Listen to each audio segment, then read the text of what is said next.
Hey guys, welcome to my new blog. ବର୍ତ୍ତମାନ ପାଇଁ ଆଜି ଯିବା ଆମେ ବେଲପଣା ଟିକେ ଆଜି କରିବା ଅବଶ୍ୟ ଶିଖିବା। ଭିଡ଼ିଓଟା ଆପଣ ଶେଷ ଯାଏଁ ଦେଖନ୍ତୁ। ଆମ ଚ୍ୟାନେଲକୁ ସବସ୍କ୍ରାଇବ୍ କରିବାକୁ ଭୁଲିବେନି। ଏଇଟା ସବସ୍କ୍ରାଇବ୍ କଲେ ଭଲ ଲାଗିବ, ଟିକେ ସବସ୍କ୍ରାଇବ୍ କରନ୍ତୁ ଆଉ ଭିଡ଼ିଓ ଦେଖନ୍ତୁ, କଣ୍ଟିନ୍ୟୁ କରନ୍ତୁ।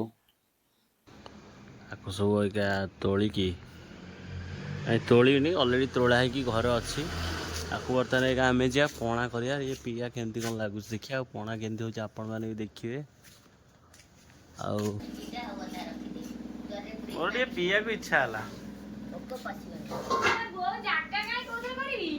କର କର ଶୀଘ୍ର କର ବେ। ଜାଗା ନାହିଁ, ବହୁତ ଜାଗା ଦଉନାହାନ୍ତି। ଏ ଜାଗା ଦେଲେ ଗୋଟେ କଂସା ଦେଲେ ଧୋଇ। ଆଜି ଆମର ବେଲ ପଣା ଏଠି ତିଆରି ହବ। ତାକୁ ନେତ ନାନି ବର୍ତ୍ତମାନ ବେଲକୁ ଏଠି ଭାଙ୍ଗି ସାରିଲେଣି। ଅଲରେଡ଼ି ତ ତଳେ ପଡ଼ିକି ଦିଫାଳ ହେଇଯାଇଥିଲା। ଏଇଥର ହବ, ଏଇଥର କର, ଏଇଥର କର। ବେଲପତ୍ର ଯୋଉ ବେଲେ ପିତା ଲାଗେନି ଚଳିବ, ଭଲ ଲାଗୁଛି।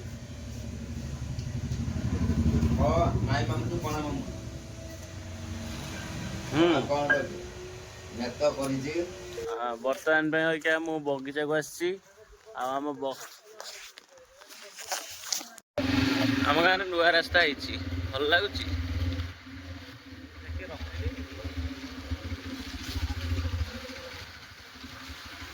ହଇରେ ହାय କରିଦେ, ହାय କରିଦେ। ଆରେ ये लीकेज है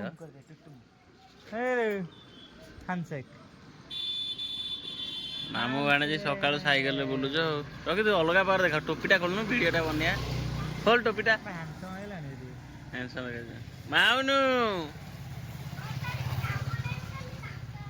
ଦାନ୍ତ ହସୁଛୁ, ତୁ ଦାନ୍ତ ହସିନୁ।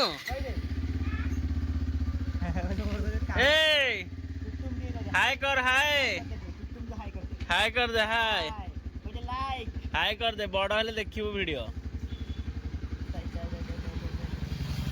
दिन थला आमे 30 टंकार बरा तकारी 3 जण खाउथलु 10 टका देकी। किंतु बर्तमान पे गोटे प्लेट को 30 टका हलानी। माने को रेट रे बढी जाई छि रेट।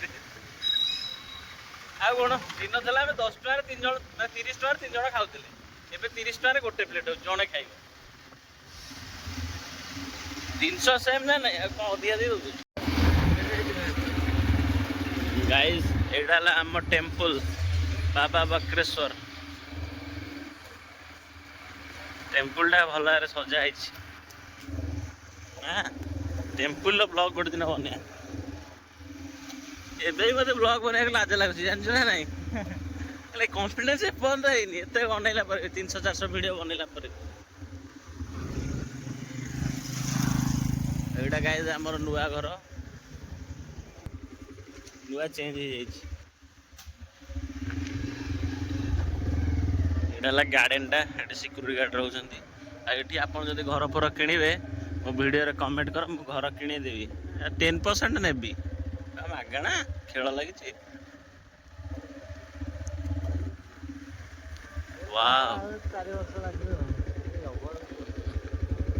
यही घर गुड़ा सब यही छुटियाटा सी रखी सिक्रेट जिनस रहा ग्लास लगे यूनिक डिजाइन गोटे हम बुझल। यही घरटा आमर एरियाटा टोटाली ये तैयारी होची कंप्लीट हो गलानी ऑलमोस्ट। माने नेक्स्ट टाइम आसतली मो ब्लॉग रे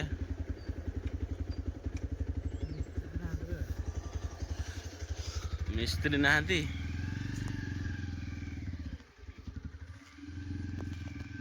यही गोटे नेखा सब सिम्प्लेक्स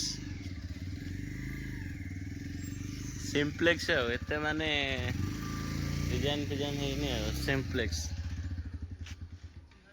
ए मुंडू से मुंडू पर्यंत बर्तमान ये कम चलती बोधे। कम चलती रे जानलु कम चलती।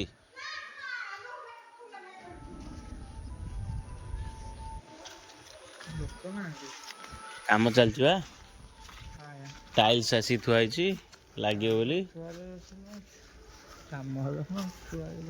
ये घर हो भाविलु कि लगे जगह सब कम्प्लीट होगा गोटे सोसाइटी भाया फिल आस रही आसिकी ମୁଁ ଭାବୁଛି ଏଇଠି ଆସିକି ରହିବି। ସିଏ ରହୁ ନ ରହୁ ମୁଁ ଆସିକି ଦିନରେ ରହିବି, ରାତିରେ ଏକୁଟିଆ କି ଡର ମାଡ଼ିବ। କେଜାଏ ଘର ଦେଖିଲେ ମାନେ ଭାବୁଛି ଜାଗାଟା ବିକି ଦେଇଥିଲେ ଟଙ୍କା ହେଇନଥାନ୍ତା। 1.5 କୋଟି ଖଣ୍ଡେ ହେଇଥାନ୍ତା, ବାଣ୍ଟି ଦେଇଥାନ୍ତେ। 2 କୋଟି ଖଣ୍ଡେ ହେଇଥାନ୍ତା। କେଡ଼େ ବଡ଼ ଜାଗା ହେଲାଣି ଦେଖିଲୁ। ଏମୁଣ୍ଡୁ ସେମୁଣ୍ଡୁ ହିସାବ କଲା ବେଳକୁ ବିରାଟ ବଡ଼ ଜାଗା। ଲସ୍ ପ୍ରୋଜେକ୍ଟ ଛାଡ଼। ଆମେ ସେତେବେଳେ ଆମ ପାଖରେ ଆଇଡ଼ିଆ ନାହିଁ କ'ଣ କରିବା ଆମେ। ସେଇ ଘରଟା ଟାଇଲ୍ ପଡ଼ିଯାଇଛି ନା। ଏଇ ଘରଟା ଟାଇଲ୍ ଗ୍ରାନାଇଟ୍ ସବୁ ପଡ଼ିଯାଇଛି। ଏଡ଼ିକି ଏଡ଼ିକି ଘର ଦେଖ, ସେଥର ଆସିଥିଲେ ଟାଇଲ୍ ଫାଇଲ୍ ପଡ଼ିନଥିଲା, କିନ୍ତୁ ଏଇ ଘରଟା ଟାଇଲ୍ ପଡ଼ିଯାଇଛି। ଏଇଟା ତ କିଚେନ୍ ରୁମ୍ ମୁଁ ଦେଖେଇଥିଲି ଆଗରୁ। ଏଇଟା ଆମର ଝାଡ଼ା ପଡ଼ିଆ। ହଁ ବେଡ଼ରୁମ୍ ଗୁଡ଼ା ନା ମାନେ ଟିକେ କ'ଣ କହିଲୁ, ବେଡ଼ରୁମ୍ ଗୁଡ଼ା ଟିକେ ଛୋଟ ହେଇଯାଉଛି ନା ରେ, ଛୋଟ ହେଇଯାଉଛି ବେଡ଼ରୁମ୍ ଗୁଡ଼ା। ଆଉ ଟିକେ ମାନେ ମୋ ଜାଣିବା ଆଉ ଟିକେ ବଡ଼ ହେଇଥିଲେ ବେଟର୍ ହେଇଥାନ୍ତା। ଏଇ ଯାଏଁ ହେଇଥିଲେ ବେଟର୍ ହେଇଥାନ୍ତା। ଏଇ ଯାଏଁ ଛାଡ଼ ଆଉ କ'ଣ କରିବା। ନାହିଁ ମାମୁଁଠୁ କଣା ମାମୁଁ ଭଲ। ବେଳ ପାଇଲେ ଆମେ ଉପରେ ବି ଘର କରିପାରିବା। ଘର ହେଇଗଲେ ରହିବା। ଖଟ ଗୋଟେ ଆଲମାରି ଗୋଟେ ପଡ଼ିଗଲେ ଘର ଫୁଲ୍। ତାର ଥାକ ଫାକ ଯାହା ରହିବ ଗଲା ସଇଲା ଆଉ।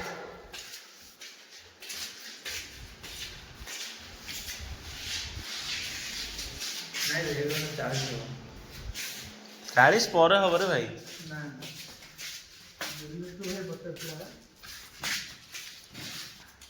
ଏଇ ଘରଟା ଗୋଟେ ଅଲଗା ବା ଡିଜାଇନ୍ ହେଇଛି ନା, ସତ କଥା। ଭାଇ ଏକା ବା, ଭାଇ ଏକା ତ, କିଛି ଡିଫରେନ୍ସ କିଛି ନାହିଁ। ଏକା ଏକା ଏକା।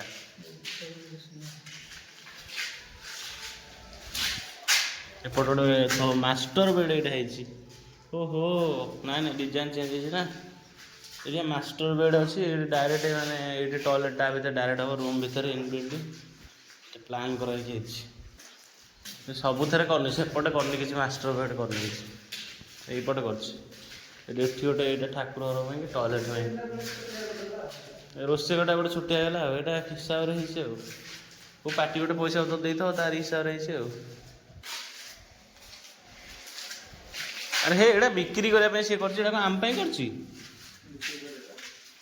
ଏମିତିଆ ଘର ଗୋଟେ କରିବ ଯୋଉ ପଛପଟେ ଯୋଉ ଘରଟା ହେଇଛି କ'ଣ ଛାଡ଼। ଆମର ଯେତିକି ଅଛି ସେତିକି ଆମେ ଯାଇ ଆଉ କିଛି ଦିନ ପରେ ଚଣାଚୁରୀ ଯାତ୍ରା ଆସିଯିବ। ଏଇ ଘର ସେପଟେ ହବ।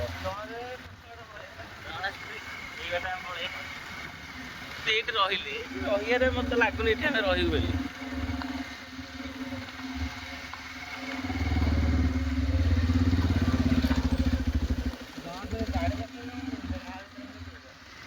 ବହୁତ ବଡ଼ ବଡ଼ ଆମ୍ବ ହେଇଯାଇଛି ଦେଖିଲେ। ମୁଁ କହୁନି ମନ୍ଦିର ପାଖଟା ନା, କେହି ଆସିବାର ନାହିଁ। ହଁ, ସାଢ଼େ ଗଲାବେଳକୁ ପୁରା ବଡ଼ ବଡ଼ ହେଇଛି। ଏ ଆମ୍ବଗୁଡ଼ା ସବୁ ବଡ଼ ହେଇଯାଏ ଜଲ୍ଦି। କାହିଁକି କହିଲୁ, ମନ୍ଦିର ପାଖରେ ପ୍ରାୟ ନୁହଁ କି ସ୍ଥାନ ଗୁଡ଼ା ବେଶୀ ପବିତ୍ର ଥାଏ। ଗଛ ବି ଗୋଟେ ତାର ନିୟମ ଅଛି, ଗଛ ଛୁଇଁ ଦେଲେ ଜଣେ ହୁଏନି।